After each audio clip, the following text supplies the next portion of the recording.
Victor Lund had 16 voice messages from Jamie that he had never listened to again after the funeral. He knew what was on them. Ordinary things. Jamie asking if there was any leftover lasagna. Jamie calling from a friend's place on a Saturday night. Jamie leaving a message at 11:43 on a Tuesday that just said, "Hey, call me back," in the way teenagers spoke when they wanted to sound casual but actually needed you. Victor had saved every one of them. He had not pressed play since October of last year.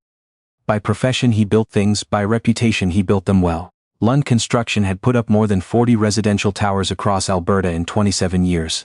Starting with a 3-story walk-up in Red Deer and ending, though he didn't know it was ending, with a glass and steel high-rise in downtown Calgary that had won a design award the same week Jamie was buried. The crystal trophy sat on his dining room table still in its box. He had never taken it out.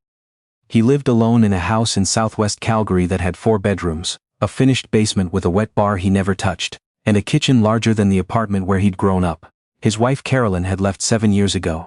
Gently and without real bitterness, both of them honest enough to admit the marriage had become two people being polite in the same house. Jamie had gone back and forth between them. Mostly Jamie had grown up in driveways and parking lots waiting for his father to come home from job sites. Then Jamie had stopped, waiting. Now it was Victor doing the waiting. Every evening since November, he drove the 23 minutes from his house to the Foothills Community Recreation Center on the northwest edge of the city, parked in the same spot under a dead light in the far corner of the lot, and sat with the engine running for warmth. Not because he had anywhere to go inside, because Jamie had played hockey there for 9 years, Tuesday and Thursday evenings, and sometimes on Sunday afternoons when the ice was open for free skate. Victor had missed more of those practices than he could count. Job sites ran long, meetings ran over. There was always supposed to be time later. Now he came every night and watched the light through the frosted glass panels above the arena entrance, and listened to the distant scrape of blades on ice, and reminded himself, carefully and deliberately, that the sound he was hearing belonged to someone else's kid. The evening of December 3rd was colder than the nights before it.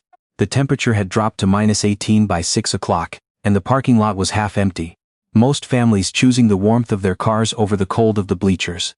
Victor sat with his hands around a Tim Hortons cup that had gone cold an hour ago. Through the windshield the arena entrance glowed. He was thinking about Jamie's last voicemail. Not listening to it, never that, just thinking about what his son might have said, when he noticed the child.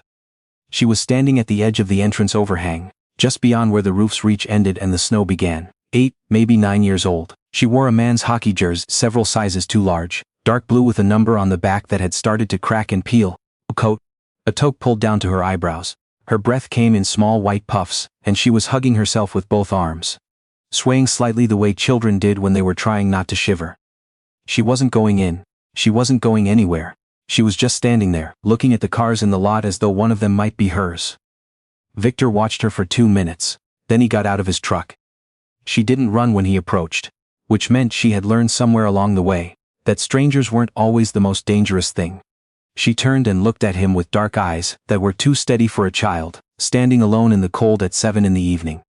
"Are you waiting for someone?" she asked first. Victor stopped walking. The question landed somewhere specific inside him, somewhere he hadn't expected to feel anything. Yes," he said before he understood why he said it. The girl nodded as if that made sense. "Me too." He came closer. Up close he could see that her face was thin, that her toque had a small hole near the left ear, and that the hockey jersey had a name across the back. Shields in faded letters, a man's name, not hers. "Are you okay?" he asked. "My feet are cold," she said, as though she were reporting the weather. "But it's fine." He looked down. She was wearing running shoes, in December, in Calgary. "Where are your parents?" he asked. She looked at the ground for a moment, then she said, "My mom died in August." Victor stood very still. "My dad," she stopped and started again. "He died when I was 5. I don't really remember him much, but he played hockey here. This was his rink." She looked at the entrance. "I just wanted to see it." The cold settled between them. "I'm sorry," Victor said. He meant it in a way he hadn't meant much of anything in months. She looked up at him then. "You looked like you were crying before, in your car." He hadn't realized. She could see him from where she was standing. "I was," he said. "For the person you're waiting for."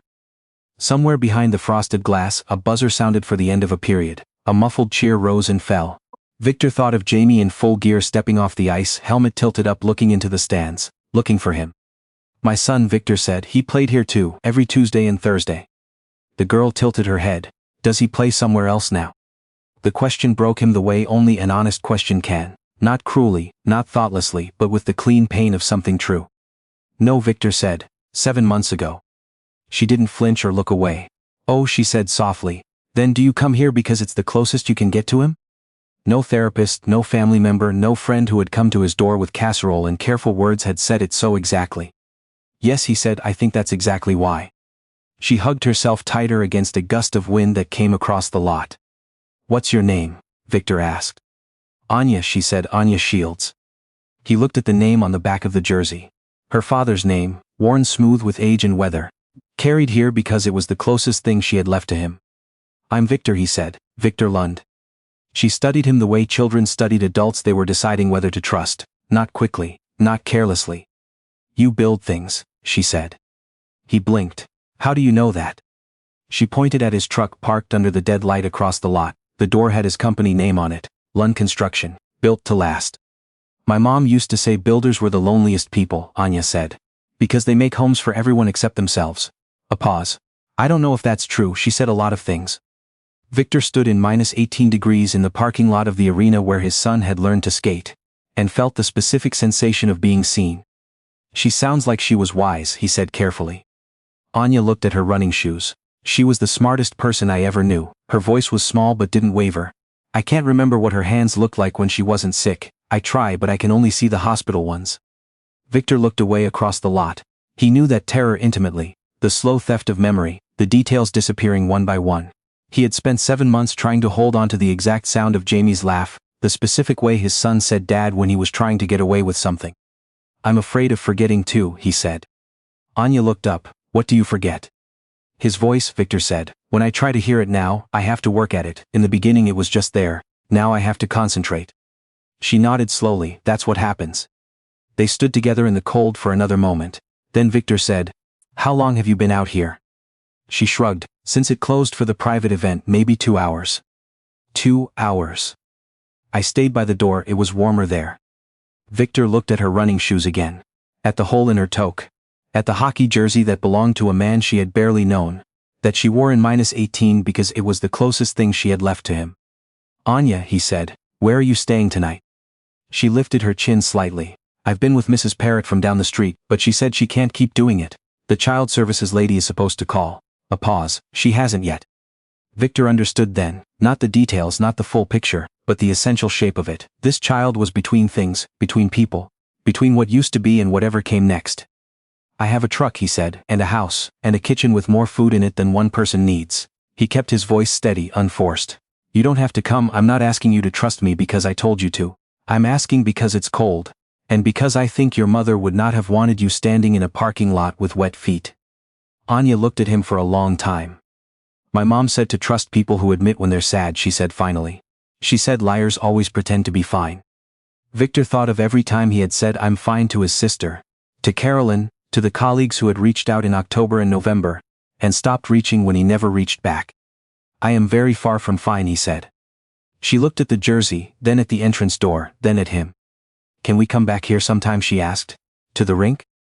He hadn't been inside in 7 months. He hadn't been able to cross that threshold. Yes, he said, and meant it. She fell into step beside him. The truck was warm.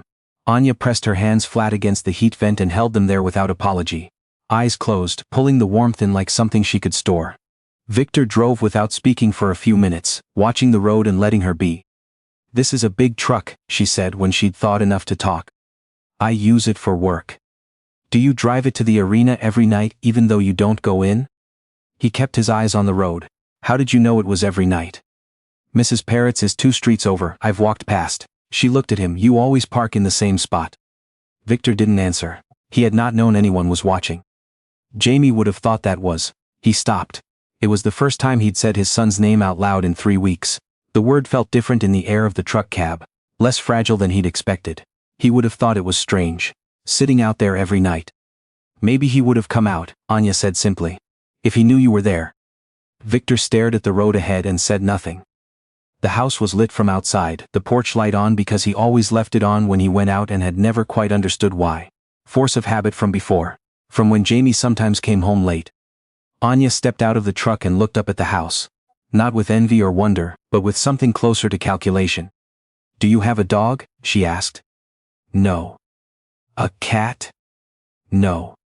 Then, why is there a light on? Victor looked at the porch light. He had no good answer. Inside, she pulled off her running shoes at the door without being asked, stood in her socks on the front mat, looking down the hallway. The house was clean in the way houses were clean when no one really lived in them. Surfaces clear. Nothing out of place, no shoes kicked sideways, no jackets dropped on chairs. It's quiet, she said. It is. She walked toward the kitchen and he followed. She stood in the doorway looking at the refrigerator, the counter with the fruit bowl, the stove. Do you cook? She asked. Not much, anymore. My mom cooked every night, even when she was tired. She said it was the one time of day where she could make something good happen on purpose. Victor opened the refrigerator. Inside was everything a person could need and nothing a person could want. Food without appetite was just inventory. He'd been eating sandwiches over the sink and calling it dinner. I can make eggs, he said. Soup, there's bread, fruit, whatever you'd like. Anya came and stood beside him and looked into the refrigerator with serious eyes. Is there cheese? She asked. Cheddar. Can I have a grilled cheese? It was such a specific, ordinary request that it pulled something loose in Victor's chest. He hadn't made a grilled cheese since, he couldn't remember since when. Jamie had eaten them every day after school for a phase that lasted about 8 months when he was 11. Standing at this very counter, asking every 2 minutes if the cheese was melted yet. Yes, Victor said, sit down. She climbed onto a bar stool at the kitchen island and placed both hands flat on the counter. She watched his hands while he worked. The butter, the bread, the cheese, the pan. From the pocket of the oversized jersey, she pulled out a hockey card. She set it on the counter beside the milk glass he had placed in front of her. Wayne Gretzky. The card was old, the protective sleeve long gone, one corner bent soft from being carried everywhere. Victor looked at it and said nothing. My dad, she said. The neighbors were going to throw out his stuff, but Mrs. Parrott let me pick one thing. She straightened the card with one finger. He said it was the valuable thing he owned. He said someday I'd understand why. Victor set the sandwich in front of her. Do you understand why? He asked, sitting across from her. She took a bite and chewed thoughtfully. I think it's not about money, she said. I think he meant that some things are valuable because of what they make you feel, not what they cost. Victor looked at the hockey card resting on his kitchen counter. Then he thought of the crystal award in the box on the dining room table, about what it had cost him, about what it had made him feel. I think you're right, he said. She ate the way children ate when they were hungry, but trying not to show it, steadily, carefully, as if casual was a disguise for desperate. Halfway through she stopped and looked at him. You're not eating, she said. I'm not hungry. She studied him.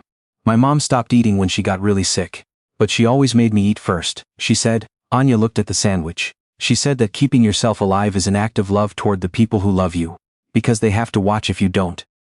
Victor looked at the counter. His hands were flat on the surface, the way hers had been when she first sat down. He thought about his sister in Saskatoon calling 3 times a week and him not answering. His site manager leaving voicemails about contracts he kept marking as heard without listening. His sister driving 5 hours in February and sitting across from him in this same kitchen asking, please, just talk to me, and him saying the 2 most dishonest words in the English language. I'm fine. Anya, he said. She looked up. I haven't been doing a very good job of that, he said. Keeping myself alive, the way your mother meant it. She tilted her head. Because of Jamie? Victor's throat tightened at the sound of his son's name in another person's mouth. Quiet, matter-of-fact, as if Jamie still had a place in ordinary conversation. Because of Jamie, he said.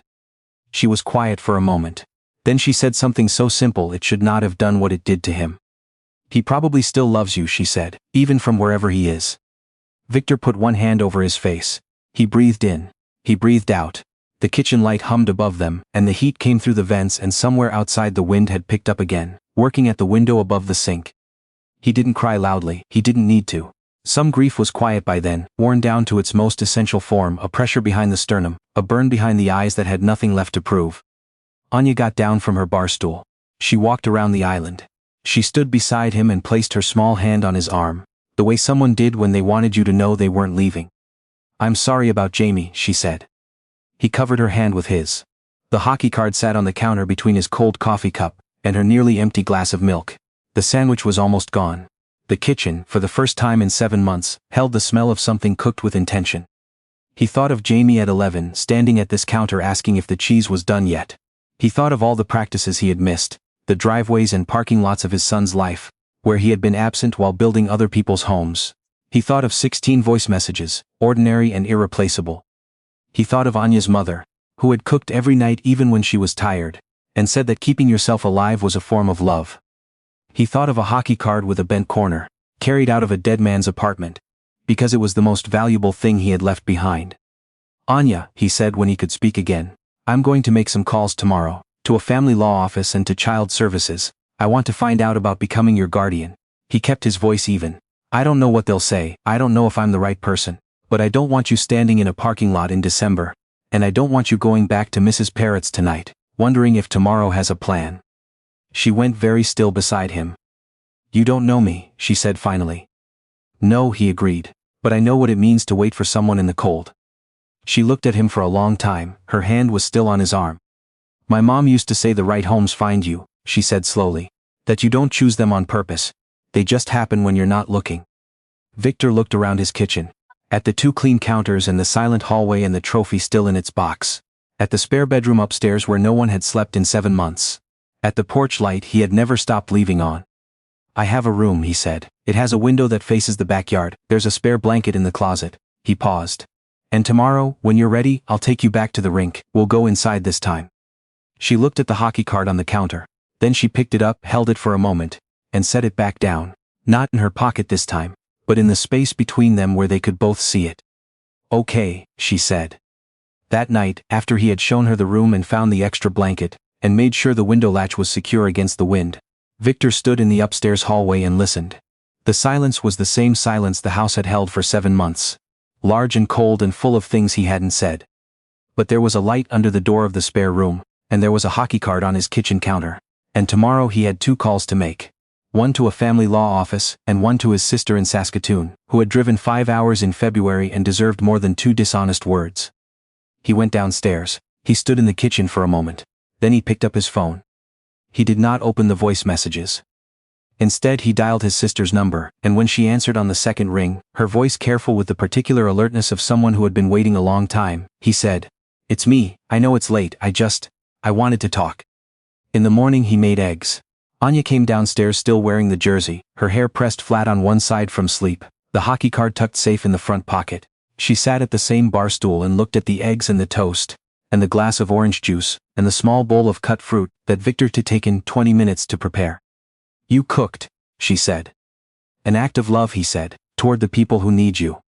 She looked at him with her steady dark eyes and then she smiled, not a candle fighting against the wind, but a real one unhesitating, morning bright. Victor Lund, who had built 40 towers in 27 years without knowing what made a home, sat across from her and ate breakfast for the first time in 7 months. That afternoon they drove to the rink. He did not park under the dead light in the far corner. He parked by the front entrance, and he went inside, and he stood at the boards and watched the ice and did not try to hold back the feeling of it. The cold air, the scrape of blades, the echoes the ceiling caught and kept. Anya stood beside him with her father's hockey card in her hand, and her father's jersey on her back, and she watched the skaters with a look that was part grief, and part something that had not yet grown a name. He would have liked that you came, she said quietly. Victor put his hand on her shoulder. He didn't know if she meant her father or his son or both of them at once. He thought probably it didn't matter. He thought probably they were both here too, in the cold air above the ice, watching 2 people they had loved finally come inside. Some homes are not built. They are found. In parking lots, in the cold, in the space between 2 people who have been waiting for the same thing without knowing it. And sometimes, the door you've been sitting outside for months is the very door that was always meant to open for someone else first. So you'd finally have a reason to go in. He kept the porch light on after that, not out of habit, out of intention.